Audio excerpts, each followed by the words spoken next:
हाँ, स्टार्ट करिए। कैसे हैं आप लोग?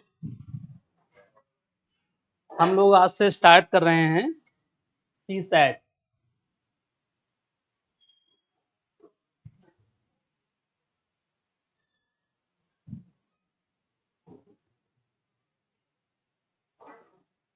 तो सी सैट में जैसा कि आपको पता है, ये प्रीलिम्स में एक क्वालिफाइंग नेचर का पेपर होता है ना। ये क्या है, एक टाइप का स्क्रीनिंग टेस्ट है, जिसके बाद आप मेन एग्जाम में इंटर करते हैं। अगर आप इसमें ही क्वालिफाई नहीं किए तो फिर जीएस वाला भी चेक नहीं होता है। तो सी सैट में एक वर्ड आता है सिविल सर्विसेज का एप्टीट्यूड। ये जो वर्ड एप्टीट्यूड है, इससे आप लोग शायद पढ़े हो जीएस वगैरह में। एप्टीट्यूड का अगर आसान में मैं अनुवाद करूं तो उसका मतलब होता है प्रतिभा। आप जिस भी क्षेत्र में जा रहे हैं, जिस फील्ड में काम करने जा रहे हैं, उस क्षेत्र के लिए सुटेबल प्रतिभा आपके पास है या नहीं, ये चेक करना बेसिकली इस पेपर का काम है। ये पेपर बेसिकली है ही इसलिए, सिर्फ ये चेक करने के लिए है कि आप सिविल सर्वेंट बनने जा रहे हैं, तो क्या सिविल सर्वेंट बनने वाली प्रतिभा आपके अंदर है या नहीं। भाई प्रतिभा मोस्टली क्या होती है, जन्मजात होती है। कुछ केसेस में प्रतिभा को ट्रेनिंग वगैरह से क्रिएट किया जा सकता है, लेकिन मोस्टली प्रतिभा तो आप देखते होंगे जन्मजात होती है। भाई खिलाड़ी को जो प्रतिभा चाहिए वो अलग प्रतिभा है, जो डिफेंस के लिए प्रतिभा चाहिए वो अलग प्रतिभा है, और जो सिविल सर्वेंट के लिए प्रतिभा चाहिए वो अलग प्रतिभा है। हर क्षेत्र की अपनी एप्टीट्यूड होती है। जैसे आपने देखा होगा कैट क्या है, एप्टीट्यूड टेस्ट है। मैट आपने सुना होगा, एप्टीट्यूड है मैनेजमेंट का। आपने शायद सुना हो अमेरिका एक एप्टीट्यूड टेस्ट के भरोसे चलता है, सैट स्टैंडर्ड एप्टीट्यूड टेस्ट। तो दुनिया में क्या कर रहा है, वो लोग चेक कर रहे हैं कि भाई जो काम आप करने जा रहे हैं वो एप्टीट्यूड आपके अंदर है कि नहीं। हम आपके ऊपर, देश आपके ऊपर रिसोर्स इन्वेस्ट करेगा, ट्रेनिंग देगा, आपके ऊपर वो ट्रेनिंग दी जाए या ना दी जाए, इसलिए आप उसके योग्य हैं या नहीं, सिर्फ इसके लिए आपको एक पेपर कराया जाएगा। जैसा कि आपको पता ही होगा, इसमें 80 क्वेश्चंस होंगे, और ये 80 क्वेश्चंस कितने नंबर के होंगे, 200 नंबर के होंगे। इसका मतलब हर एक क्वेश्चन कितने नंबर का है, 2.5 मार्क्स का। इसका मतलब आप एक क्वेश्चन सही करते हैं, आपको 2.5 नंबर मिलेगा। और आपको ये भी पता होगा इसमें क्वालिफाइंग है, 33% से अधिक मार्क्स आपको लाने हैं, है ना। तो इसलिए ये पेपर अपने आप में इंपॉर्टेंट है। अब इस सीसैट वाले हिस्से में भी, आपका सीसैट तो पहले से स्टार्ट हो चुका है शायद, रीजनिंग। उसके बाद हमको आज से स्टार्ट करना है। इसमें आपको पता होगा रीजनिंग आता है, मैथ्स आता है, कॉम्प्रहेंशन आता है, लॉजिकल रीजनिंग, ये सब चीजें आती हैं, डिसीजन मेकिंग आता है। तो इन 80 क्वेश्चंस में से आज से हम बात कर रहे हैं सिर्फ मैथ्स वाले एरिया पर। मैथ्स क्या होता है, मैथ्स के क्वेश्चन अगर हम बात करें रिसेंटली 3-4 सालों के ट्रेंड की बात करें, तो आप मान के चलिए कम से कम क्वेश्चन आ रहे हैं 30-35 क्वेश्चन। अगर आप पिछले 3-4 साल की बात करो, अगर मैं 2020 से बात करूं, सिर्फ पीछे ना जाएं, तो 2020 में तो मैथ में बहुत ज्यादा क्वेश्चन आए थे। इन 80 में से 42 क्वेश्चन मैथमेटिक्स थे। 2021 में भी लगभग 36 क्वेश्चन के आसपास मैथमेटिक्स था।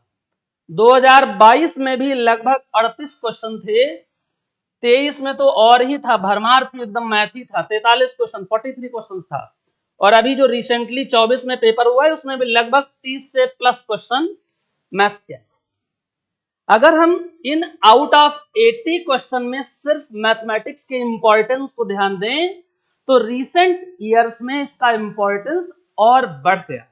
पहले के, इससे पहले के सालों में कभी कभार कम भी क्वेश्चन आते थे, 10, 12, 15, 20, 25 क्वेश्चन भी आते थे। लेकिन अगर आप रीसेंट ट्रेंड, पिछले 5 वर्षों के ट्रेंड को देखें, तो पिछले 5 वर्षों में आराम से मैं कह सकता हूं कि भाई 30 plus question, 30 question out of 80, 30 question mathematics के आने ही आने। अब ये 30 क्वेश्चन अपने आप में एक बहुत इंपॉर्टेंट रोल प्ले करते हैं। भाई 80 में से 30 क्वेश्चन, 40 क्वेश्चन बहुत ज्यादा होता है क्वेश्चन ना, क्योंकि कॉम्प्रहेंशन आप सारे सही कर ही नहीं सकते, कोई भी लगभग सही नहीं कर पाता है। तो इसलिए उन 33% मार्क्स तक पहुंचने में, अगर लास्ट कुछ सालों की देखा जाए, तो मैथ्स का इंपॉर्टेंट और ज्यादा बढ़ गया है। इसका मतलब ऐसी कंडीशन आ गई है कि अब आप मैथ्स को स्किप नहीं कर सकते। पहले क्या होता था कि 33% ही नंबर चाहिए, कुछ लोगों को मैथ्स एकदम नहीं आती, हमेशा से बचपन से ही गोल रहती, तो लोग सोचते थे मैथ्स स्किप कर दूं। आज की स्थिति यह है कि आप मैथ्स को 100% स्किप नहीं कर सकते। अभी मैं उसका सॉल्यूशन बताऊंगा। अब इन क्वेश्चंस को कैसे हैंडल किया जाए, उसमें होता क्या है, अब जैसे मैथ, जैसे हम लोग जो पढ़ेंगे, रिसेंटली हम लोग पढ़ते पढ़ाते, जो मैथ पढ़ने वाले लोग हैं, कुछ लोग तो ऐसे होते हैं जिनका बचपन से ही मैथ पढ़ने का मन नहीं करता, मतलब उनका इंटरेस्ट ही मैथ नहीं होता, उनको या तो पढ़ाया नहीं गया होता है अच्छे से मैथ, या तो उनको समझ में नहीं आ रही थी, या तो उनका एप्टीट्यूड नहीं होता। भाई उनका एप्टीट्यूड कई बार मैथ नहीं करता ना, उसका एप्टीट्यूड किसी दूसरी चीज में मन लगता है। इस मैथ्स की तैयारी में अगर मैं कहूं कि मोटे तौर पर 3 प्रकार के स्टूडेंट्स हमारे। एक वे लोग हैं जो मैथ्स के नाम से ही डरते हैं, उनका डिब्बा गोल है बचपन से मैथ में, उनको लगता है कि यार ये 30-35 क्वेश्चन तो मुझे छूने ही नहीं, हम बचपन से नहीं किए तो अब कैसे कर सकते। देखो बचपन से ना करना और अब ना करने में अंतर है। और दूसरे कुछ ऐसे लोग हैं जो अति आत्मविश्वास का शिकार हैं, उनको लगता है कि यार मैथ्स क्या है, ये तो मैं कर ही दूंगा, इसमें मैथ्स में क्या है, ये 30-35 क्वेश्चन तो मैं आराम से कर दूंगा, जबकि ये दोनों गलत है। आपको मैं एक उदाहरण से बात स्टार्ट करता हूं। हम लोगों के साथ एक लोग पढ़ते थे जब हम लोग दिल्ली वगैरह में थे, तो एक सिलेक्टेड व्यक्ति थे, उनका नाम मैं नहीं बोलूंगा, जो कि आज की डेट में आईपीएस, आज की डेट में भी आईपीएस है। तो उनका आईपीएस हुआ, नेक्स्ट उन्होंने सोचा भाई चलो ऐसा करते 20-25 नंबर अगर मैं जीएस वाले पेपर में मेंस में बढ़ा दूं तो मैं प्रॉपर आईएएस बन जाऊंगा। हर इंसान की इच्छा होती है कि भाई आईएएस आईएएस है, आईएएस के बाद की नौकरियां और आईएएस में बहुत जमीन आसमान का अंतर है। तो और एक बात और मैं बता दूं उनके साथ, उनको और जोड़ दूं उनके बारे में, वो एक इंजीनियर भी थे, सिलेक्टेड थे, इंजीनियर थे। आप सिलेक्टेड थे तो सोच सकते हैं कई बार प्रीलिम्स दे चुके होंगे उससे पहले। तो उसके बाद उनका वो लगभग लास्ट अटेम्प्ट था जिस बार वो प्रॉपर आईएएस बन जाना चाह रहे थे, और जीएस वगैरह उनका एकदम धुआंधार था, कुछ भी पूछ लो। मेंस में तो इतने आंसर राइटिंग कर रहे थे, हम लोग घबराते थे यार ये इतना कर रहा है, हम थोड़ा कम कर रहे हैं, कैसे काम चलेगा। लेकिन उनका क्या हुआ, इस वाली बीमारी का शिकार हो गए, और वो खूब जीएस प्रैक्टिस किए उन्होंने। यार प्रीलिम्स तो ऐसे ही हो जाएगा, प्रीलिम्स में क्या पढ़ना है, ये तो मैं बहुत बार कर चुका हूं। और अंतिम अटेम्प्ट में जब उनका जीएस बहुत अच्छा था, हो सकता था वो प्रॉपर आईएएस बन जाते, लेकिन वो इस अति आत्मविश्वास का शिकार हो गए। इसलिए सीसैट, देखो जीएस क्या चाहता है और सीसैट क्या चाहता है, दोनों को आपको एकदम क्रिस्टल क्लियर दिमाग में रखना होगा कि अपने को करना क्या है, जीएस के लिए क्या करना है, सीसैट के लिए क्या करना है। जीएस चाहता है आपसे कंप्लीट डिवोशन, आप रेगुलर पर डे सोते उठते बैठते जीएस पढ़ें, पढ़ना भी पड़ेगा। सीसैट चाहता है रेगुलर टच और रेगुलर प्रैक्टिस, बस आप चाहे इस वाले एरिया के लोग हों चाहे इस वाले एरिया के लोग हों। जो लोग डर रहे हैं बेसिकली वो भी गलत, बेसिकली ये कोई मैथ्स का एग्जाम ही नहीं भाई, आपसे कोई साइंटिस्ट बनने का या आप पोस्ट ग्रेजुएशन का एग्जाम थोड़ी ना दे रहे मैथमेटिक्स का, बेसिकली ये तो एप्टीट्यूड है, और मैथ्स के माध्यम से भी वो जानना तो आपका एप्टीट्यूड ही चाह रहा है, वो मैथ वहां भी नहीं जानना चाह रहा है। इसलिए मैथ्स के बारे में अगर आप बात करें तो बेसिकली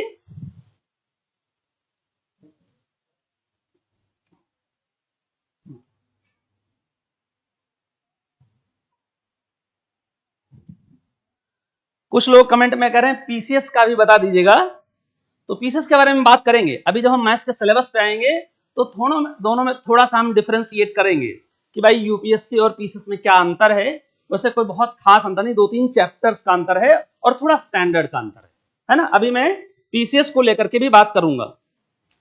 तो अब मैं कह रहा था कि भाई दो लोग हैं, जो लोग डर वाले लोग हैं उनके मन से, अपने मन से ये निकाल दो कि मुझे मैथ्स नहीं सीखनी, आपको एप्टीट्यूड सीखना है, आपको सोचना सीखना है, आपको लॉजिक पकड़ना सीखना है। आपके सामने मान लो आप सिविल सर्वेंट बन गए तो आपके पास तो डे टू डे क्या होंगी, बहुत सारी, हर पल प्रतिपल आपके पास नई प्रॉब्लम्स होंगी।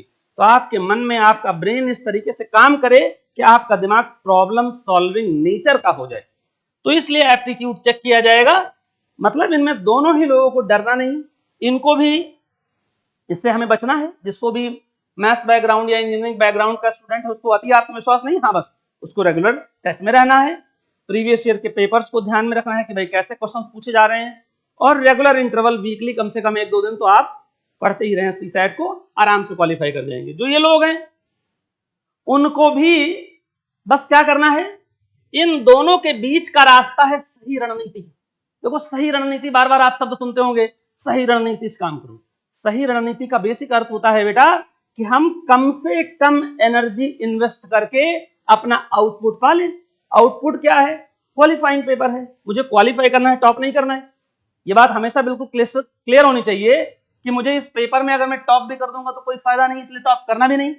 उतनी एनर्जी हमको इसमें नहीं लगानी, हमें इसमें उतनी ही एनर्जी लगानी है जितनी जरूरी, क्योंकि अगर हम जरूरी एनर्जी नहीं लगाएंगे तो शायद हम पीछे रह जाएंगे और मेन स्ट्रीम में, मेन लड़ाई में ही पार्टिसिपेट नहीं कर पाएंगे। इसलिए सही रणनीति का मतलब आपको ये पता होना चाहिए कि मैथ्स में आप, ये लोग भी, उनको भी क्लियर होना चाहिए क्या क्या पढ़ लिया जाए। कुछ ऐसे चैप्टर्स हैं जो बिल्कुल बेसिक, बिल्कुल बेसिक का मतलब अगर उनको ठीक से थोड़ा सा आप समझ ले लॉजिक, जो क्वेश्चंस 30-35 में कह रहा हूं इनमें से 10 से 12-15 ऐसे क्वेश्चंस होते हैं बेटा जो एकदम ही बेसिक लेवल के होते हैं। उसमें सिर्फ आपको क्वेश्चन अगर समझ गए आप और आंसर को ठीक से, ऑप्शंस को पकड़ना सीख गए तो आप आंसर कर देंगे। तो ये आपको क्लास के माध्यम से सिखाया जाएगा कि भाई अगर किसी को मैथ्स एकदम में नहीं आती तो वो भी चिंता ना करे, उसको भी कैसे टैकल करना है क्वेश्चंस को, ये भी क्लासेस के माध्यम से आपको आने वाले टाइम में बिल्कुल क्लियर हो जाएगा। इसके बाद मैं आगे बढ़ता हूं, थोड़ा सा स्पेसिफिक मैथ्स में एंट्री कर रहे हैं। अब देखो मैथ्स जो हम लोगों को पढ़नी है, जो सिलेबस है उसका नाम आपने सुना होगा बेसिक न्यूमरेसी। सिलेबस अगर किसी ने पढ़ा हो तो ऑफिशियल सिलेबस में शब्द लिखा हुआ है basic numeracy and data interpretation. तो मैथ के दो हिस्से अगर मैं मजबूती, 3 हिस्से मान लो, तो मैथ्स का एक हिस्सा है बेटा जो कि सिलेबस में साफ साफ लिखा है बेसिक न्यूमरेसी। जो बचपन से आप पढ़ रहे हैं, संख्या क्या होती है, संख्या का फॉर्मेट क्या होता है, 2 अंकों की संख्या, 3 अंकों की संख्या, है ना, इस तरीके की संख्याएं, डिविजिबिलिटी रूल्स, ये सब क्या है, बिल्कुल बेसिक्स है।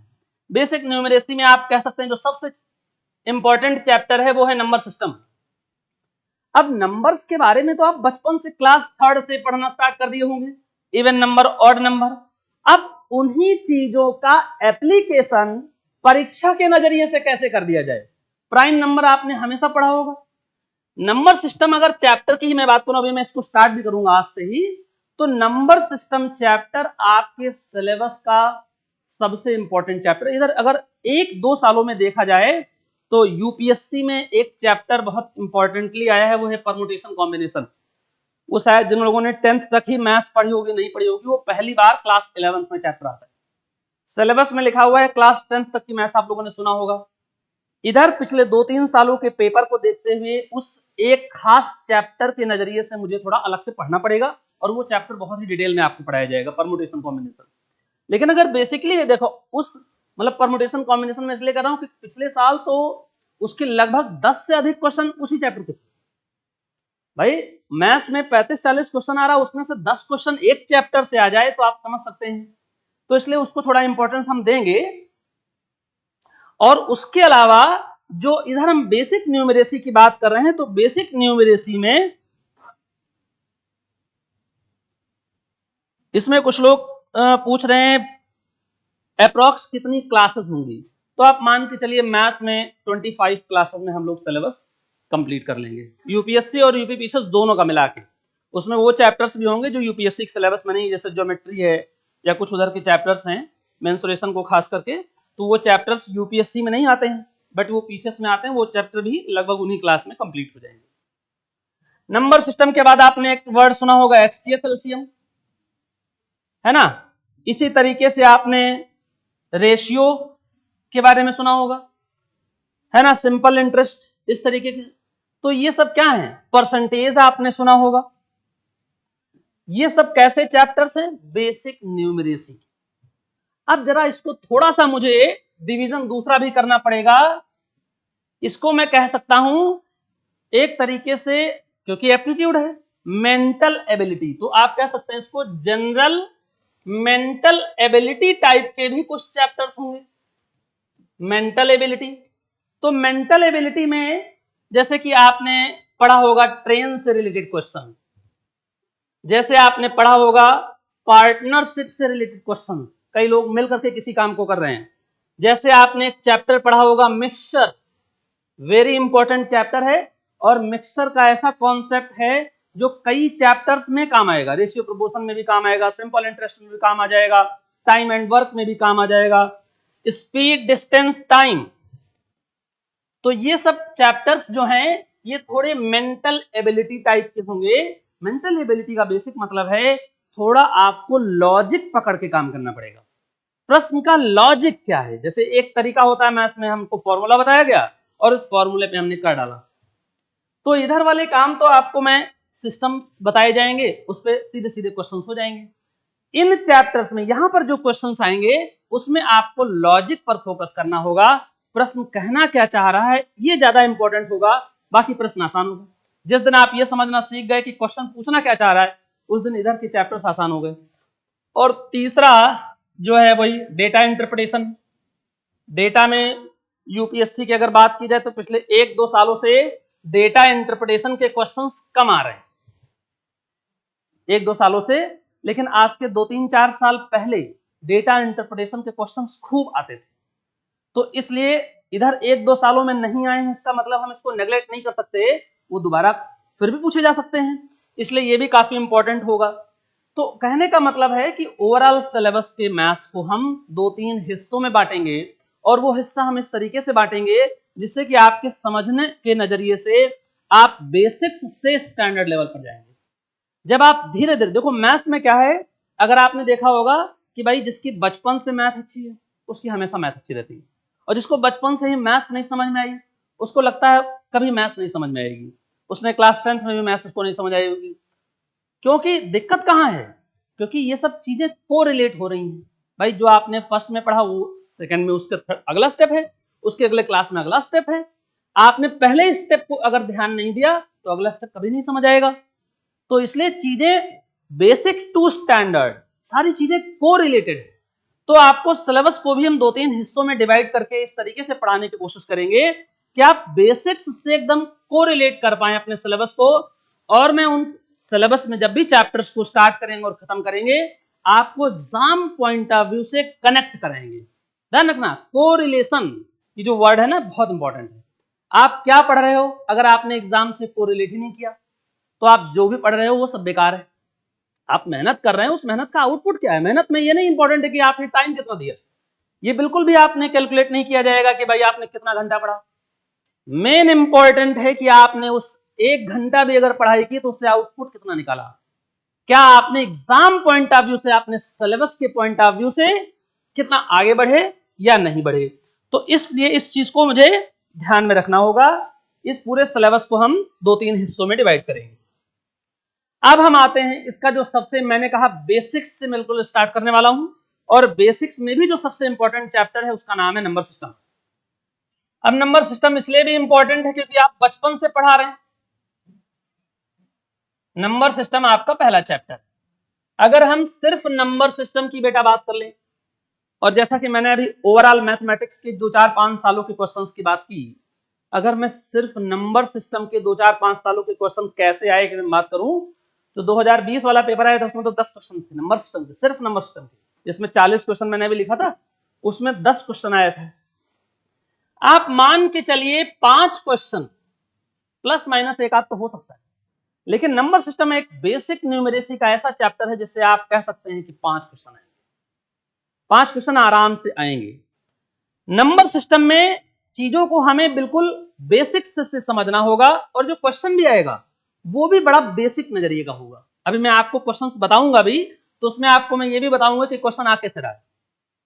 नंबर सिस्टम में आपने बचपन से बहुत सारे नंबर्स पढ़े होंगे, मेरा थोड़ा पढ़ाने का तरीका थोड़ा मैं डिफरेंट रखूंगा जिससे आप कोरिलेट कर पाओ। सबसे पहले जब आदि मानव वगैरह रहते होंगे उनको धीरे धीरे क्या हुआ होगा, जब वो हल्का फुल्का सिविलाइज होना स्टार्ट हुए होंगे, आपस में इंटरेक्शन स्टार्ट कर दिए होंगे, तो उनको कुछ न कुछ कैलकुलेशन की जरूरत पड़ी होगी कि भाई ये 1 मेरा है, ये 2 तेरा है।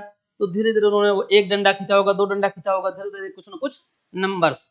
इसीलिए मैं कहता हूं आपने एक वर्ड पढ़ा होगा नेचुरल नंबर, प्राकृतिक संख्याएं। नेचुरल नंबर्स का मतलब बेसिक ये है कि जो समाज में अपने आप स्वतः डेवलप हुई, किसी एक विशेष व्यक्ति ने उनको डिजाइन नहीं किया, वो अपने आप धीरे धीरे डेवलप हो गई। समाज जैसे जैसे विकसित हो गया। नेचुरल नंबर के बारे में आपने पढ़ा होगा। नेचुरल नंबर्स क्या है? 1, 2 3 टू इनफाइनाइट। मतलब जीरो नेचुरल नंबर नहीं है, इस बात को बहुत फोकस करना होगा। अब जरा ध्यान दो, कुछ सालों बाद आपने सुना होगा कि इंडिया के एक मैथमेटिशियन ने जीरो की खोज की, आपने गाना वाना भी सुना होगा, जीरो दिया मेरे भारत ने, है ना। तो इंडिया के एक महान आदमी ने जीरो एक नया डिजिट, क्योंकि बिना जीरो डिजिट्स बढ़ नहीं पा रहे थे न, आगे बढ़ गए लेकिन अब 10 इस तरीके के बहुत सारे डिजिट्स ऐसे नंबर्स थे जो आगे कंटिन्यूटी बढ़ नहीं पा रही थी। तो एक नया डिजिट आ गया बेटा, वो था जीरो। अब आप ध्यान दो, ये मैंने सर्कल क्यों बनाया हूं, क्योंकि इस सर्कल के अंदर सारे के सारे नेचुरल नंबर आ गए और जीरो भी अगर उसमें शामिल कर दिया जाए तो इस बड़े वाले सर्कल को हम बोल देंगे होल नंबर। तो इसका मतलब होल नंबर का मतलब क्या हुआ, 0 टू इनफाइनाइट, 0 1 2 3 से इनफाइनाइट तक। अभी ध्यान रखना, अभी मैं 0 से और 1 2 3 4 मतलब पॉजिटिव नंबर्स में काम कर रहा हूं, अभी हमने कोई नेगेटिव नंबर की चर्चा नहीं की। अब थोड़े दिनों बाद कुछ और लोग आए, उन्होंने कहा यार नंबर्स तो ये भी हैं, -1 -2 -3, इसका मतलब नेगेटिव नंबर। और अगर इन सारे 0 टू नेचुरल नंबर्स में अगर नेगेटिव नंबर्स भी जोड़ दिए जाएं तो एक नया शब्द बनाया गया, इंटीजर्स। पढ़ा होगा आपने। तो इंटीजर्स का मतलब क्या हुआ, इसी गोले से आप समझ पा रहे होंगे। इंटीजर्स का मतलब नंबर कौन से, नेचुरल नंबर सारे, होल नंबर भी सारे, और उसमें अगर नेगेटिव नंबर्स को जोड़ दिया जाए, इसका मतलब सारे जो आपका इंटीजर्स हैं। तो इंटीजर में कौन कौन है, एक तो नेगेटिव नंबर, एक तो आपका जीरो और एक पॉजिटिव नंबर। सारे के सारे 1 से लेकर के पॉजिटिव नंबर, -1 से लेकर सारे नेगेटिव नंबर और जीरो, इन सबको जोड़ दिया जाए तो जो ग्रुप बना उसको हम क्या कहेंगे, इंटीजर्स। इंटीजर्स के बाद में फिर और लोगों ने धीरे धीरे पढ़ाई लिखाई स्टार्ट की और बेसिक्स में गए, तो कहा कुछ ऐसे नंबर्स हैं जो इंटीजर्स भी नहीं है, होल नंबर्स में नहीं है। भाई यहां पर तो हम होल नंबर्स की बात करें ना, -2 -3 -5, हमने डेसिमल में तो नंबर की बात ही नहीं की, हमने 4/5 की तो बात करी ही नहीं, 4/5 इसमें किसी ग्रुप में नहीं आ रहा। तो हमने कहा एक नया आया रेशनल नंबर। अब रेशनल नंबर क्या होता है, रेशनल नंबर का मतलब ऐसा कोई भी नंबर जिसको आप P/Q के फॉर्मेट में एक्सप्रेस कर पाए, लिख पाए, जिसमें Q कभी जीरो नहीं हो सकता।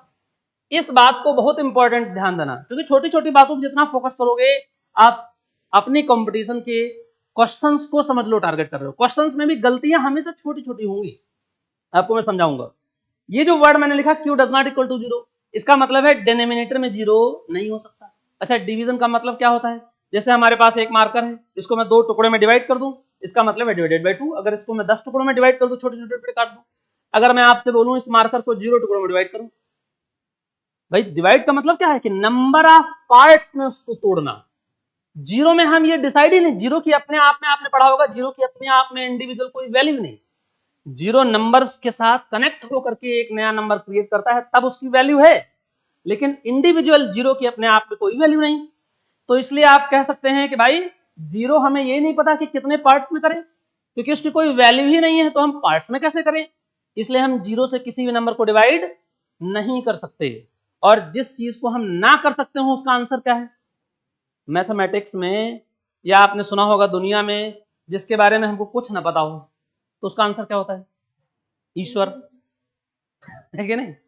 ईश्वर क्या है, अनंत, जिसके बारे में किसी को नहीं पता, सब लोगों ने अपना अपना एज्यूम किया ना। तो मैथमेटिक्स में भी एक ईश्वर है, उसका नाम है इनफाइनाइट, जिसके बारे में कोई इंफॉर्मेशन नहीं, इनफाइनाइट।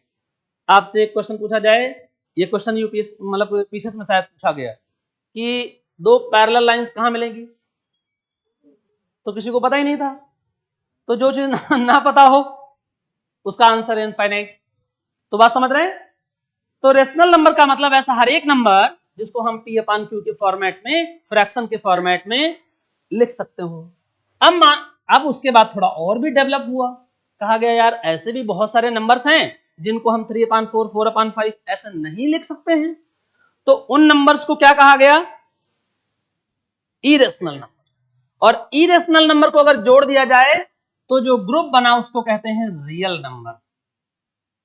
अब अगर आपसे कोई कहे कि रियल नंबर क्या होता है, तो आप यहां से लेकर स्टार्ट करो यहां तक सब रियल नंबर है।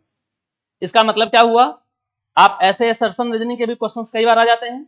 अगर मैं आपसे कहूं all natural numbers are real number, yes. अगर मैं आपसे स्टेटमेंट पलट दूं all real numbers are natural number, yes और नो, नो, क्योंकि रियल नंबर का जो गोला आप देख पा रहे होंगे वो बहुत बड़ा है। नेचुरल नंबर में तो सिर्फ इतना, इसका मतलब नेचुरल नंबर के बाहर बहुत सारे ऐसे लोग हैं जो रियल नंबर का पार्ट है बट नेचुरल नंबर्स नहीं। ये बात समझ पा रहे हैं?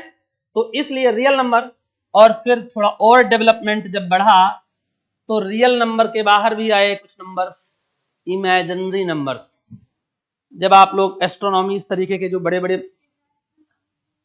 इरेशनल रियल नंबर का पार्ट है, रियल नंबर में जब आपने रेशनल प्लस इरेशनल जोड़ दिया बेटा, सारे के सारे रेशनल नंबर और इरेशनल नंबर मिल करके क्या बन गए, रियल नंबर बन गए। तो बात समझ पा रहे?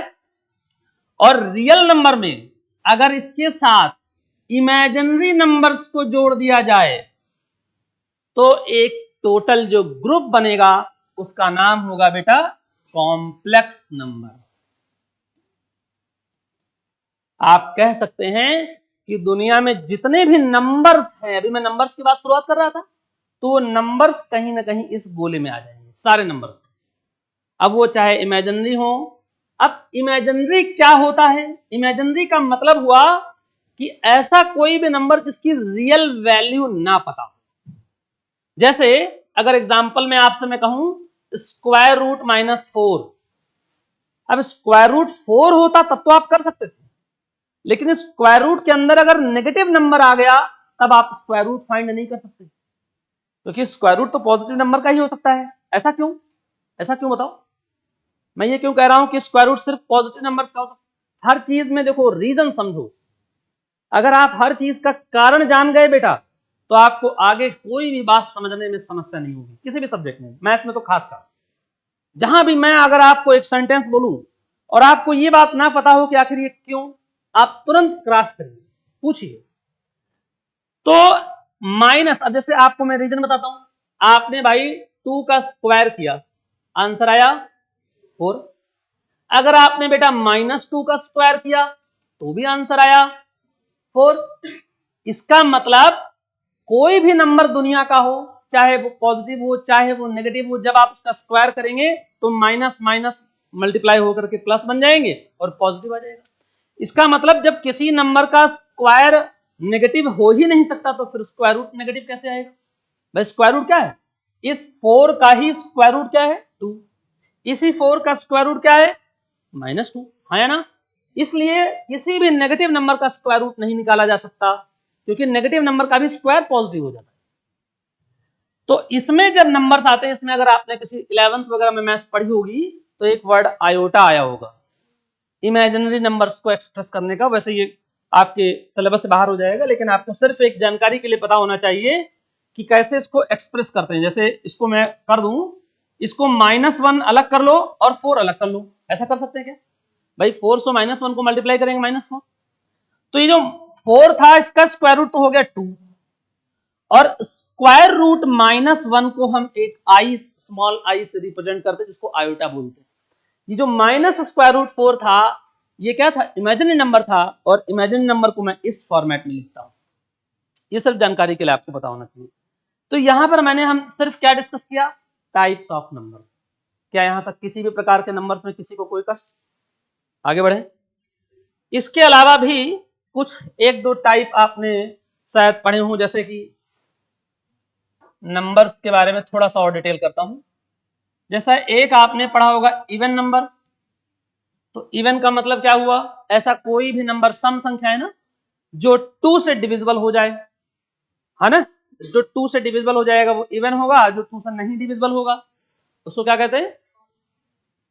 तो इवन 8 तो आपको बिल्कुल ही क्लियर पता होगा, इससे बहुत ज्यादा कोई मतलब नहीं, लेकिन इंफॉर्मेशन के लिए आपको पता होना चाहिए। ये जो अगला वर्ड मैं लिखने वाला हूं, ये आपके प्रश्नों के नजरिए से बहुत इंपॉर्टेंट है। Prime number. प्राइम नंबर का मतलब बेटा आपने चाहिए फैक्टर्स क्या होता है ये क्लियर है? जैसे 4 है तो 4 का फैक्टर का मतलब ऐसे कौन कौन से नंबर्स जिनसे हम 4 को डिवाइड कर पाए। बात समझ पा रहे हैं? तो प्राइम नंबर का मतलब होगा ऐसा कोई भी number which has only 2 factors, एक 1, एक वो खुद नंबर इटसेल्फ। इसका मतलब कोई भी नंबर प्राइम नंबर है, इसका मीनिंग हुआ कि ऐसा कोई भी नंबर जिसके सिर्फ और सिर्फ 2 ही फैक्टर हो, 2 के अलावा नहीं और 2 से कम भी नहीं। बात समझ पा रहे हैं? ओनली एंड ओनली 2 का मतलब हुआ कि 2 ही फैक्टर होंगे, ना 2 से कम ना 2 से ज्यादा। अगर मैं आपसे कहूं क्या 1 प्राइम नंबर है? बोलिए नहीं, क्योंकि 1 के पास तो अकेला एक ही फैक्टर है, वो है 1। और हमने कहा प्राइम नंबर की कंडीशन क्या है कि हमें 2 फैक्टर्स चाहिए, 1 और नंबर इटसेल्फ। अब जैसे मान लो मैं एग्जांपल लूं 2, तो नंबर 2 के कितने फैक्टर्स हैं? एक तो 1 है और एक खुद 2। इसका मतलब बेटा निकला कि 2 is a prime number. Yes और नो? अगर मैं बात करूं 3, तो 3 का एक फैक्टर 1 है, दूसरा वो खुद 3। इसका मतलब 3 एक प्राइम नंबर। जैसे अगर मैं आपसे कहूं 11 का एक फैक्टर तो 1 है और दूसरा फैक्टर 11 खुद, इसका मतलब ये क्या है? प्राइम नंबर है। यहां तक बात समझ में आई? इसी का दूसरा भाई है बेटा कंपोजिट नंबर। अब इसी डेफिनेशन को थोड़ा सा पलट दो बस। इसमें मैंने आपसे कहा कि प्राइम नंबर वो नंबर होता है जिसके सिर्फ और सिर्फ 2 फैक्टर होते हैं, और ऐसे कोई भी नंबर जिसके मोर देन 2 फैक्टर्स हो, 2 फैक्टर से ज्यादा फैक्टर्स हो, वो सारे नंबर्स क्या हो जाएंगे? Composite numbers. More than 2 factors. जैसे मैं आपसे कहूं एक नंबर है 4, अब 4 के फैक्टर्स कितने हैं बेटा? 1, 2 एंड 4। तो ये फैक्टर्स 2 से ज्यादा हैं, इसलिए 4 कैसा नंबर है? Composite numbers. जैसे अगर मैं एक नंबर ले लूं 6, 1, 2, 3 और 6, इसके फैक्टर्स 2 से ज्यादा हैं, इसका मतलब 6 कैसा नंबर है? कंपोजिट नंबर है। इसी से रिलेटेड एक और वर्ड आपने शायद पढ़ा हो, को प्राइम। ये प्रश्नों में भी कई बार आपको सुनने में मिलेगा कि को प्राइम नंबर क्या होता है। देखो, को प्राइम एक अकेला नंबर नहीं होता बेटा। को वर्ड से ही आप समझ पा रहे हो कोई 2 लोग हैं। को हमेशा 2 को रेफरेंस करता है। तो को का मतलब ऐसा एक पेयर ऑफ नंबर, या आप कह सकते हैं ऐसे 2 नंबर्स जिनका HCF 1 हो। HCF अभी हम अगले चैप्टर में पढ़ेंगे।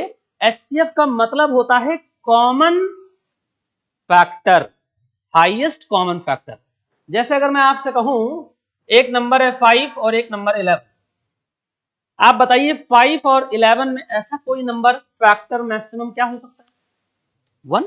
भाई इसका भी फैक्टर 2 ही था, 1 एंड 5, इसके भी 2 ही फैक्टर थे, 1 एंड 11, तो मैक्सिमम फैक्टर कौन है? 1। ऐसे कोई भी 2 नंबर्स जिनका HCF 1 आए, इसका मतलब जिनका कॉमन फैक्टर 1 आए, हम कहेंगे वो नंबर्स कैसे हैं? को प्राइम नंबर्स। यहां तक कोई दिक्कत? इसी के बाद में नंबर्स में एक चीज और डिसाइड कर लेते हैं। एक तो फ्रैक्शंस के बारे में थोड़ा सा डिटेल। फ्रैक्शन भी 2-3 तरीके के आपने पढ़े होंगे। एक आपने पढ़ा होगा प्रॉपर फ्रैक्शन। प्रॉपर फ्रैक्शन का मतलब ऐसा फ्रैक्शन जिसका न्यूमरेटर छोटा हो, डिनोमिनेटर बड़ा हो। जैसे 1/2, 2/3, 5/7, ये सब क्या है? प्रॉपर फ्रैक्शन है, रियल फ्रैक्शन है। ठीक है। एक वर्ड आपने पढ़ा होगा इम्प्रॉपर फ्रैक्शन। अब ये उल्टा कर दो, जिसका न्यूमरेटर मतलब अंश, वो नीचे वाले डिनोमिनेटर मतलब हर से बड़ा हो। जैसे 5/3, 7/3, 11/5। और ये जो इम्प्रॉपर फ्रैक्शन है, इन्हीं को एक और नोटेशन में एक्सप्रेस कर सकते हैं, मिक्स्ड फ्रैक्शन। जैसे ये 5/3 है बेटा, इसी को अगर मुझे मिक्स्ड फ्रैक्शन में लिखना हो तो मैं कैसे लिखूंगा? 1 होल 2/3। आया ना? कैसे करेंगे? इससे इसको डिवाइड कर देंगे। ये आता है ना सभी को? सभी को आता होगा। जैसे अगर मैं 7/3 को लिख दूं तो ये 2 होल 1/3, तो ये हो गए मिक्स्ड फ्रैक्शन। यहां तक किसी को कोई खास दिक्कत नहीं होगी, लेकिन ये सारे टर्म्स बहुत इंपॉर्टेंट हैं, ध्यान रखना। तो मैं ऐसा करता हूं, थोड़ा इसी में और चीजें ऐड करता हूं।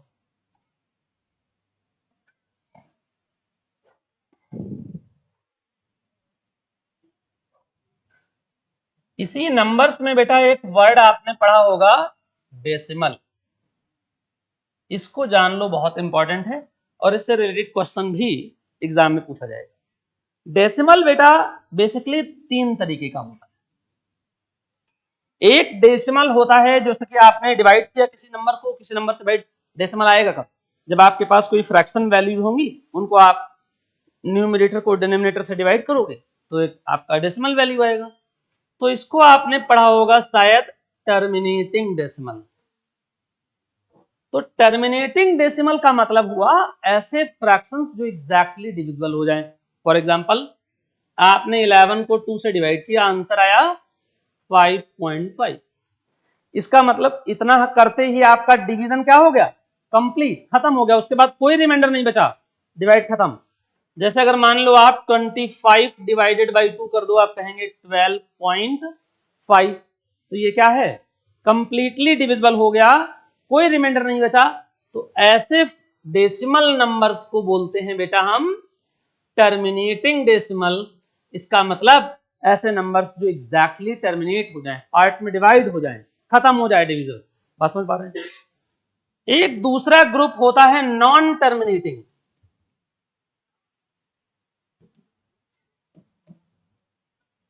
नॉन टर्मिनेटिंग डेसिमल्स का मतलब जिसका डिवीजन कभी परफॉर्म करें खत्म ही ना हो। हम डिवाइड करते जाएं और वो डिवीजन होता जाए, कभी खत्म ही ना हो।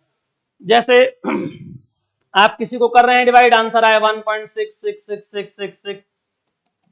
आप जीवन भर एक डिवीजन ही परफॉर्म कर रहे हैं और जीवन भर उसमें 666 आता जा रहा है।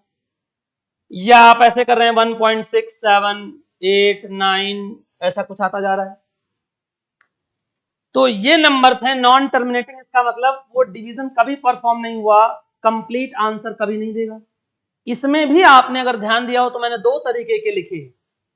एक ऐसे डेसिमल लिखे जिसमें कंप्लीटली डिविजिबल तो नहीं हो रहा है, बट आपने देखा होगा कि कुछ डिजिट या ग्रुप ऑफ डिजिट रिपीट कर रहा है बार बार। तो नॉन टर्मिनेटिंग में भी 2 पार्ट, एक रिपीटिंग और दूसरा नॉन रिपीटिंग। जैसे मैंने पहला वाला लिखा, इसको मैं ऐसे भी लिख सकता हूं 1.6 बार। बार का मतलब वो डिजिट या ग्रुप ऑफ डिजिट जो बार बार रिपीट कर रहा हो, ठीक है ना। और इसमें जैसे मैंने एक एग्जांपल लिखा 1.6789 डैश डैश डैश। तो अब देखो यहां पर अब मेरा मेन क्वेश्चन, अभी थोड़ी देर पहले मैंने एक शब्द पढ़ा था रेशनल नंबर। अब कोरिलेट करो, चीजों को कोरिलेट करना है, जरूर ध्यान देना है। रेशनल नंबर मैंने पढ़ा था बेटा कि कोई भी नंबर जिसको हम फ्रैक्शन के फॉर्मेट में लिख सकते हैं वो रेशनल। अब क्वेश्चन ये है कि इन 3 में से कौन रेशनल है और कौन सा नहीं। तो ये तो रेशनल है, आपको बचपन से ही पता है। देखो आप फ्रैक्शन सीधे सीधे बन जाएगा। भाई आपके पास 2.5 एक है मान लो, तो आपने पढ़ा होगा कैसे कि डेसिमल को हटा दो, डेसिमल के जस्ट नीचे 1 और डेसिमल के बाद जितना भी नंबर ऑफ डिजिट उतना ही नीचे 0 और फ्रैक्शन बन गया। भाई रेशनल यही तो था कि हम उसको फ्रैक्शन में बना सकते हैं कि नहीं, तो फ्रैक्शन बन गया। इस वाले को भी आप फ्रैक्शन में बना सकते हैं।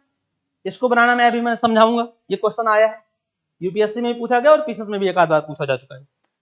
ये वाला जो है बेटा, इसको आप नहीं एक्सप्रेस कर सकते, तो ये ध्यान रखो, ये इरेशनल है। बात समझ पा रहे हैं?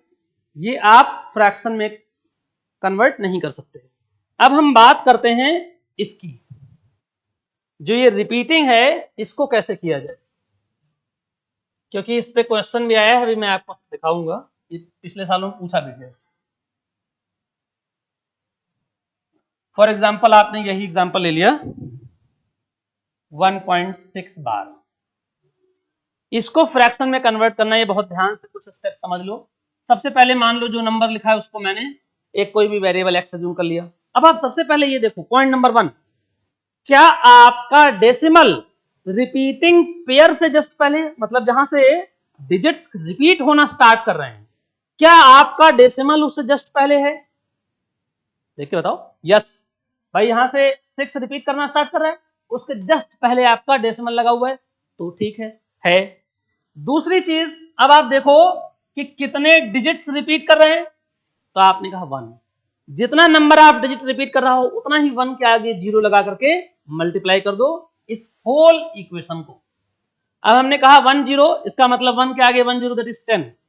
अगर इस होल इक्वेशन को 10 से मल्टीप्लाई कर दें बेटा तो ये बनेगा 10x और ये हो जाएगा 16 और ये 6 तो रिपीटिंग, भाई 6 6 6 तो अनलिमिटेड टाइम तक रिपीटिंग है ना।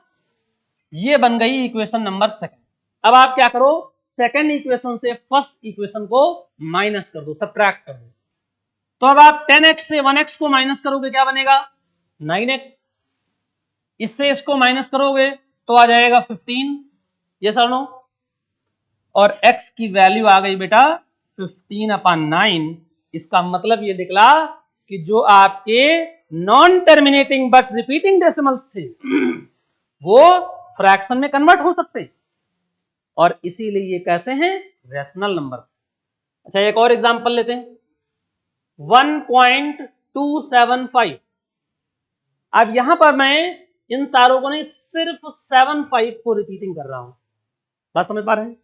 अब इस केस में अगर इसको मुझे करना हो तो एक तो तरीका भाई, अब यहां पर एक चीज हमने गड़बड़ की कि डेसिमल को रिपीटिंग पेयर से जस्ट पहले नहीं लगाया है कि नहीं, थोड़ा और पहले।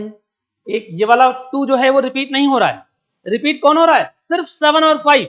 तो मैंने अभी आपसे स्टेप नंबर 1 बोला था कि आप चेक करो कि क्या आपका डेसिमल रिपीटिंग पेयर से जस्ट पहले है या नहीं, तो आपका आंसर है नहीं। तो आप सबसे पहले उसको बनाओ, इसका मतलब इस डेसिमल को रिपीटिंग पेयर से जस्ट पहले ले जाओ। तो अब आप देखो मुझे कितने स्टेप आगे ले जाना है डेसिमल 1 स्टेप, इसका मतलब मल्टीप्लाइड बाई 10। इसको आप इक्वेशन नंबर 1 और 10 से मल्टीप्लाई किया बेटा तो 10x और ये हो गया 12.75। अब अगर आप देखें तो आपका डेसिमल रिपीटिंग पेयर से जस्ट पहले पहुंच गया। अब आपको क्या करना है वही सेम देखना है कि कितने नंबर ऑफ डिजिट रिपीट कर रहे हैं, आंसर 2। तो 1 के आगे 2 0 लगा करके इस इक्वेशन को मल्टीप्लाई कर दो। किससे मल्टीप्लाई करें 100 से, तो इसको 100 से करोगे तो आ जाएगा 1000। इधर आप करोगे 1275.75 बार। हमेशा ध्यान दो जो डेसिमल रिपीटिंग पेयर से जस्ट पहले है वो आपकी बेसिक इंफॉर्मेशन बेसिक इक्वेशन है और ये आपकी सेकंड। इससे इसको माइनस करो कितना आएगा 1000 से 10 माइनस किया तो 990, इससे इसको माइनस किया तो 1263। सो x इज इक्वल टू 1263/990। तो आप कह सकते हैं कि जो आपका 1.275 बार था उसको अगर मुझे डेसिमल में कन्वर्ट करना हो तो 1263/990। क्या यहां तक कोई आपको समस्या, किसी को कोई प्रॉब्लम नहीं? उसके आगे बढ़ते हैं। ये वाला इसमें मैंने कहा कि हमारा जो डेसिमल था वो रिपीटिंग पेयर से पहले नहीं है, तो मैंने पहले ही स्टेप में बोला था सबसे पहले आपको यही चेक करना हमेशा क्वेश्चन में कि अगर आपका डेसिमल रिपीटिंग पेयर से जस्ट पहले ना हो तो आप उसको रिपीटिंग पेयर से जस्ट पहले लाओ। तो मैंने कहा कि मुझे डेसिमल यहां से यहां ले जाना था, इसका मतलब मुझे एक स्टेप आगे ले जाना है। 1 स्टेप आगे ले जाने का मतलब ही है कि मुझे मल्टीप्लाइड बाई 10 करना होगा। अगर मान लो मुझे 2 स्टेप आगे ले जाना होता तो हम मल्टीप्लाइड बाई 10 100 करते हैं। 3 ले जाना हो भाई जितना स्टेप क्रॉस करना है इसका मतलब 1 के आगे उतना ही 0 चाहिए मुझे, ठीक है ना। तो 1 करना है इसका मतलब मैंने 10 से मल्टीप्लाई किया, तो आपने x को 10 से मल्टीप्लाई किया 10x हुआ, इसको आपने किया तो आपका एक स्टेप डेसिमल आगे कूद गया और ये आपकी फर्स्ट इक्वेशन बन गई। अब हमने कहा अब हम मेन क्वेश्चन पे आ गए, भाई रिपीटिंग पेयर जो है उसमें कितने डिजिट्स हैं, तो मैंने देखा 7 और 5 2 डिजिट हैं। 2 डिजिट का मतलब 1 के आगे 2 जीरो, 2 जीरो का मतलब हो गया 100 बेटा। अब मैंने क्या किया इस वाली इक्वेशन को मल्टीप्लाइड बाई 100 कर दिया। ध्यान रखना जब भी हम करेंगे तो होल इक्वेशन को करेंगे, किसी एक नंबर को नहीं कर सकते। तो आज आप 10 को करोगे 100 से तो 1000 आएगा, इसको आप 100 से करोगे तो ये डेसिमल से 2 स्टेप आगे चला जाएगा, है ना। तो देखो 75 के बाद डेसिमल आ गया और चूंकि 75 क्या है रिपीटिंग, तो 75 तो बार बार आता रहेगा, तो मैंने एक बार और लिख लिया। अब इससे मैंने इसको माइनस कर दिया, इधर हमने 1000 से 10 माइनस किया 990 बचा, इधर मैंने इससे इसको माइनस किया तो ये आया। ये माइनस करना समझ आया, तो फ्रैक्शन आ गया। क्या यहां तक किसी को कोई दिक्कत नहीं। अब थोड़ा और आगे बढ़ते हैं।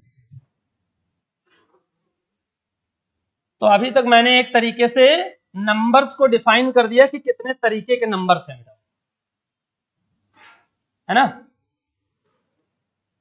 अब नंबर्स के बाद आते हैं हम कुछ रूल्स में। तो जो सबसे पहला बेसिक रूल हम पढ़ेंगे जिससे रिलेटेड क्वेश्चंस भी पूछे जाते हैं, वो है बेटा नंबर सिस्टम में डिविजिबिलिटी रूल। आपने पढ़े भी होंगे।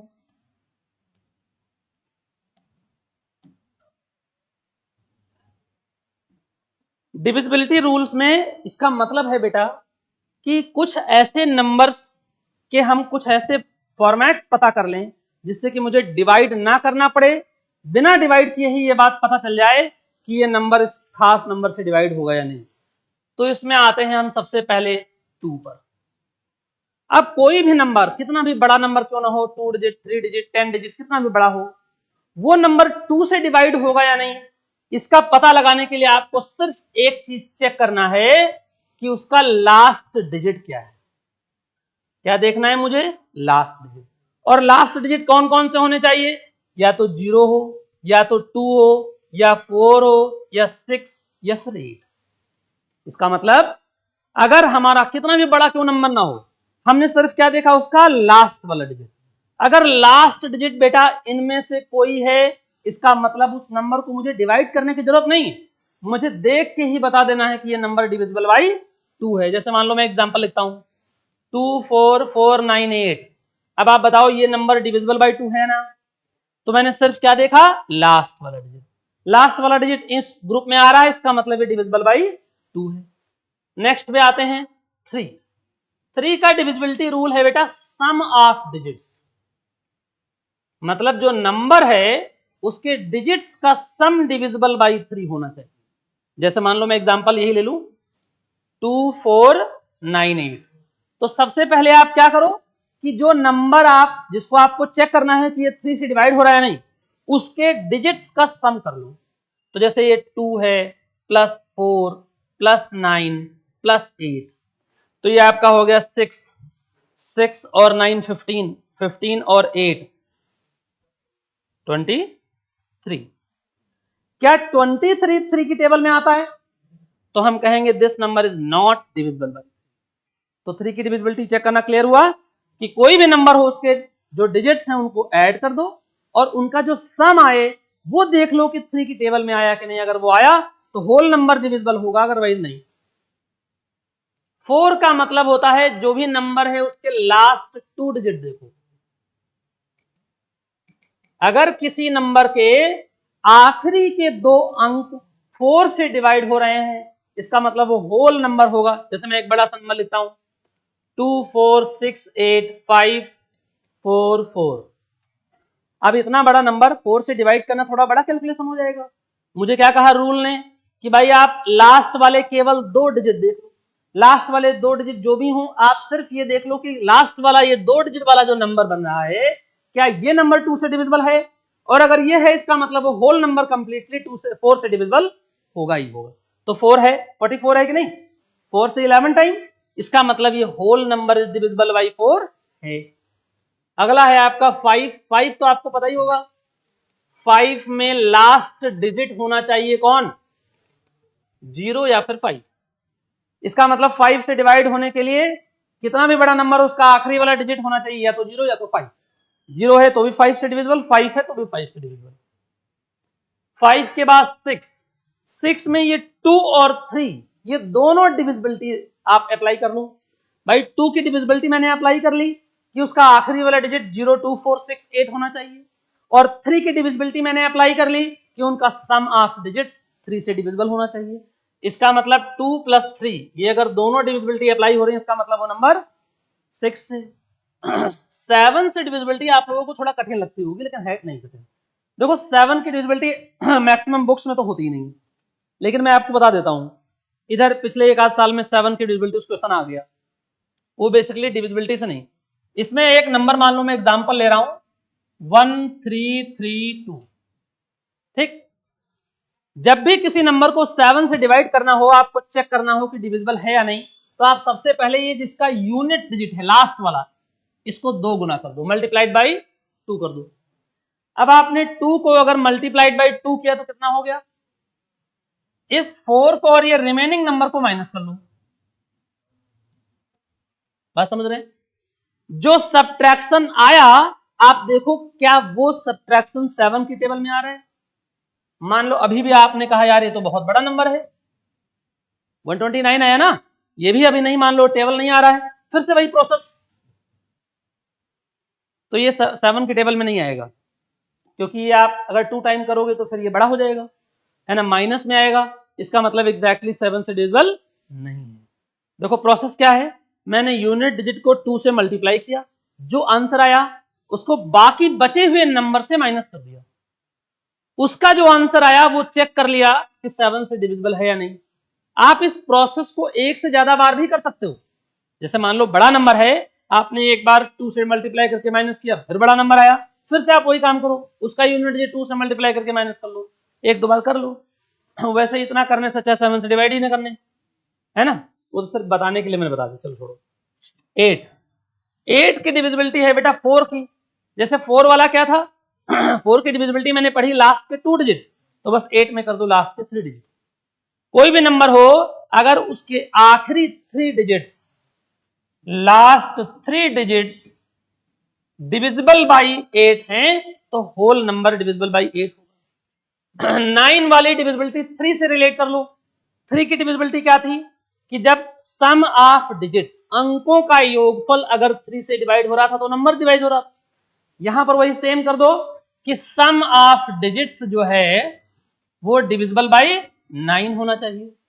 आपने वही सेम डिजिट्स का ऐड किया और वो सारा जो एडिशन आया अगर वो 9 से डिविजिबल है, इसका मतलब होल नंबर भी 9 से डिविजिबल है। 10 की डिविजिबिलिटी तो आपको सबको पता है, लास्ट में 0 होना ही होना चाहिए। भाई कोई भी नंबर दुनिया में 10 से जगह डिवाइड होगा, इसका मतलब आखिरी डिजिट 0 होगा ही होगा। अब हम आते हैं 11 पर।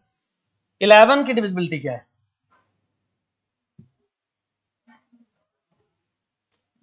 11 की डिविजिबिलिटी बेटा कहती है, इसमें भी थोड़ा एक नंबर लेके एग्जांपल से बात समझने की कोशिश करते हैं। 2 3 4 6 8 मान लो ये नंबर है और हमें चेक करना है कि ये नंबर 11 से डिविजिबल है या नहीं। तो देखो क्या करना है, सबसे पहले आपको इवन प्लेस डिजिट और ऑड प्लेस, अब इवन प्लेस समझ रहे हैं, जो सेकंड नंबर पर है, फोर्थ नंबर पर है, सिक्स्थ नंबर पर है, वो इवन प्लेस डिजिट्स हो गए, और जो पहले नंबर पर है वो ऑड प्लेस डिजिट है, तीसरे नंबर पर है, पांचवें नंबर पर है। तो देखो ये हो गया पहले नंबर पर, फिर तीसरे नंबर वाला और फिर पांचवें नंबर वाला, इनको अलग ऐड कर लो। तो 2 + 4 + 8 कितना आया? 14। ऐसे ही ये वाले अलग ऐड कर लो, second number, fourth number, sixth number जो इवन प्लेस वाले हों, तो ये हो गया 3 + 6 कितना आया? 9। अब इन दोनों सम को क्या कर लो आपस में माइनस, तो 14 से अगर आपने 9 माइनस किया तो क्या बना? 5। आपको देखना है बेटा कि ये जो आंसर 5 आया क्या ये 11 से डिविजिबल है? नहीं, इसका मतलब this whole number is not divisible by 11। अगर यहां पर 0 11 22 33 या कुछ ऐसा नंबर आ गया होता जो 11 की टेबल में आता तो हम कहते this number is divisible by 11। क्या यहां तक बात क्लियर है? तो ये डिविजिबिलिटी रूल हुई। ये क्वेश्चंस में हम अभी दिखाएंगे भी आपको, क्वेश्चंस जब हम दिखाएंगे और जो क्वेश्चंस हम लेंगे वो सीधे सीधे एग्जाम में आए हुए क्वेश्चंस को मैं उठाऊंगा, सब लगभग सारे क्वेश्चन। इसके आगे बढ़ते हैं। अब मैं थोड़ा सा कुछ अप्लाइड 1-2 कॉन्सेप्ट स्टार्ट करने वाला हूं चैप्टर में धीरे धीरे। अभी मैंने क्या किया है, पहले मैंने नंबर बताया, कौन किससे डिवाइड हुआ ये समझाया। इसके बाद 2 बहुत इंपॉर्टेंट कॉन्सेप्ट है जो क्वेश्चंस भी आते हैं। एक कॉन्सेप्ट है बेटा यूनिट डिजिट का, ठीक है, और एक कॉन्सेप्ट है आपका, अगर इसके बाद टाइम रहा तो रिमाइंडर। ये दोनों कॉन्सेप्ट बहुत इंपॉर्टेंट हैं। इन दोनों से एक क्वेश्चन ना आए लगभग ऐसा नहीं होता, आता ही आता। अब हम सबसे पहले बात करते हैं यूनिट डिजिट की। तो भाई प्लस माइनस मल्टीप्लीकेशन वाला तो क्वेश्चन आपके एग्जाम में नहीं आएगा। प्लस माइनस जैसे कि मान लो मैं ऐसा कह रहा हूं, लिखा हुआ है 25 प्लस 370 प्लस कुछ भी लिख दिया जाए, अगर मान लो यूनिट डिजिट पूछ ही रहा है, वैसा नहीं पूछेगा, तो आपको क्या करना है, सिर्फ यूनिट डिजिट को ही ऐड कर लो, बाकी नंबर को क्या करना, उसका जो आंसर आएगा उसका यूनिट डिजिट आपका आंसर आ जाएगा। प्लस माइनस मल्टीप्लीकेशन, इन तीनों में अगर आपको इस तरीके से कुछ नंबर्स लिखे हों, जैसे मान लो यहां मल्टीप्लीकेशन होता बेटा, आपसे कहता है इसका मल्टीप्लीकेशन है, बहुत सारे नंबर हो सकते हैं, एक और नंबर मान लो मैंने जोड़ दिया 15, अब कहा यूनिट डिजिट बताओ, तो आपको क्या करना है, इसके यूनिट डिजिट का ही मल्टीप्लीकेशन सर्च कर लेना है, बाकी का किसी की जरूरत नहीं। ऐड करना हो तो आपको सिर्फ यूनिट डिजिट को ही ऐड कर लेना है, और उनके यूनिट डिजिट का जो सम होगा वही आपका यूनिट डिजिट आ जाएगा, मतलब उसका जो लास्ट वाला डिजिट, जैसे मान लो 5 इंटू 0, ये तो 0 ही आ गया, इसका मतलब इसका यूनिट डिजिट 0। ये तो क्वेश्चंस बेसिकली नहीं आते है ना, ये तो बहुत आसान परीक्षाओं में आते होंगे। जो क्वेश्चंस हमारे परीक्षा में आते हैं वो पावर से रिलेटेड होते हैं। पावर का मतलब ऐसा कोई नंबर, जैसे लिख दिया गया 212 और उसकी पावर लिख दी गई 525। अब आपको बताना है, इस तरीके से बहुत सारे एक्सपोनेंट्स लिख दिए गए मल्टीप्लिकेशन में, प्लस में, माइनस में, और उनका यूनिट डिजिट बताओ, इस तरीके का एक क्वेश्चन अक्सर पूछा जाता है। तो ऐसी संख्याओं को करने के लिए आपका तरीका क्या होगा, देखो मैं सीधे रूल नहीं बताऊंगा आपको, मैं समझाऊंगा, क्योंकि अगर आप समझेंगे तो ही याद रहेगा। जैसे कि मान लो इसके लिए आपको एक रूल पढ़ना है, आपने शायद पढ़ा हो एक वर्ड साइक्लिसिटी, कुछ लोग हो सकता पढ़े हो। जैसे मैं बताता हूं, अगर बेटा किसी का यूनिट डिजिट 0 है तो आप 0 को कितनी बार भी मल्टीप्लाई करो, 0 इंटू 0 इंटू 0 करते रहो, जीवन भर करते रहो, यूनिट डिजिट हमेशा क्या आएगा। इसका मतलब इसमें तो कोई अंतर आ ही नहीं सकता, है कि नहीं। जैसे आपके पास यूनिट डिजिट 1 है, आप 1 इंटू 1 इंटू 1 1 इंटू 1 करते रहिए, हमेशा यूनिट डिजिट कितना आएगा, 1। भाई 1 को आप कितनी बार भी 1 से मल्टीप्लाई करो, आंसर तो 1 ही आएगा ना, इसका मतलब यूनिट डिजिट 1 आएगा। आपके पास मान लो 5 है बेटा, लास्ट में यूनिट डिजिट के पास 5 है, आप उसको कितनी बार 5 इंटू 5 5 इंटू 5 करते रहो, आएगा क्या, 5। आपके पास मान लो 6 है, 6 को भी आप मल्टीप्लाई करते रहो, हमेशा आना कितना है, 6। तो मैं कह सकता हूं बेटा 0156 किसी भी संख्या का अगर यूनिट डिजिट है, इसकी कितनी ही पावर क्यों ना हो, इसका यूनिट डिजिट हमेशा ही क्या होगा, सेम वही। 1 है तो 1, 6 है तो 6, 5 है तो 5, 0 है तो 0। इसको अगर मैं दूसरी भाषा में कहूं तो मैं कहूंगा इन सारे अंकों की साइक्लिसिटी 1। साइक्लिसिटी 1 होने का मतलब कि ये हर एक अंक के बाद रिपीट कर जाते हैं। साइक्लिक का मतलब होता है कि भाई वहीं वापस आ गए, चक्र हो गए, चक्र जैसा ना। तो आप हर एक के बाद आपने एक बार किया, फिर अगली बार वही आ गया, फिर अगली बार वही आ गया। हम डिस्कस कर रहे थे कि आपके जो नंबर है 0 है, 1 है, 5 है और 6, इनकी साइक्लिसिटी 1। तो साइक्लिसिटी 1 का मतलब हर बार रिपीट करेंगे, सेम डिजिट आएगा, कोई चेंजेस नहीं होगा। अब हम जरा आगे बढ़ते हैं, एक डिजिट है बेटा 4,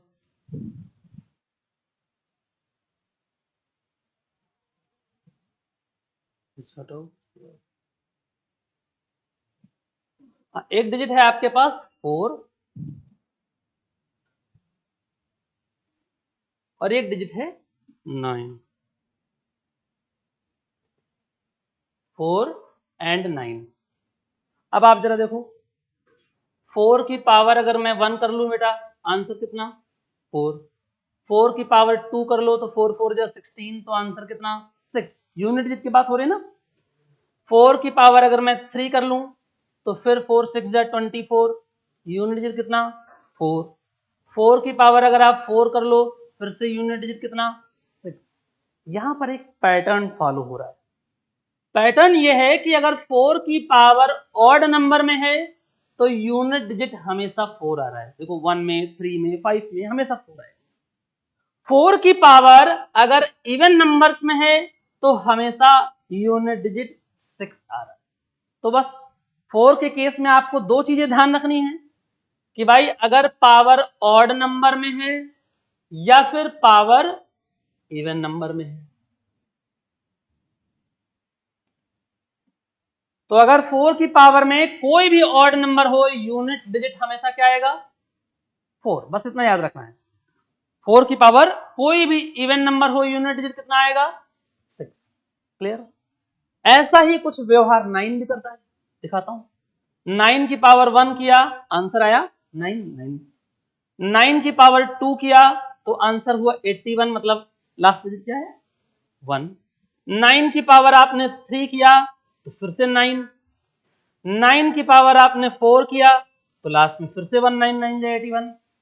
इट्स मीन 9 का भी व्यवहार ऐसा ही है कि 9 जब आपका ऑड नंबर में 9 की पावर है, इसका मतलब यूनिट डिजिट हमेशा क्या आ रहा है?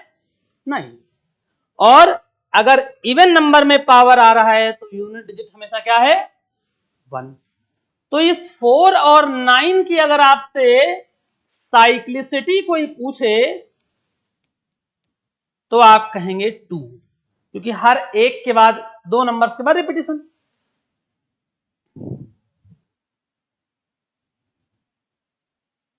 ओके, लेक्चर थोड़ा लंबा हो गया है, 1 घंटे का था, मुझे कुछ ध्यान नहीं रहा। तो ये साइक्लिसिटी हो गई 2। तो ये बात बिल्कुल क्लियर है, इसमें तो कोई दिक्कत होगी नहीं। बस एक चीज और इसको मैं समझा करके ये टॉपिक कंप्लीट करता हूं। अब हमारे पास देखो, हमने किन किन डिजिट्स की बात कर ली। एक तो हमने 0 की कर ली, 1 की कर ली, 5 की कर ली, 6 की 4 की भी तो भी कर ली, और 9 की।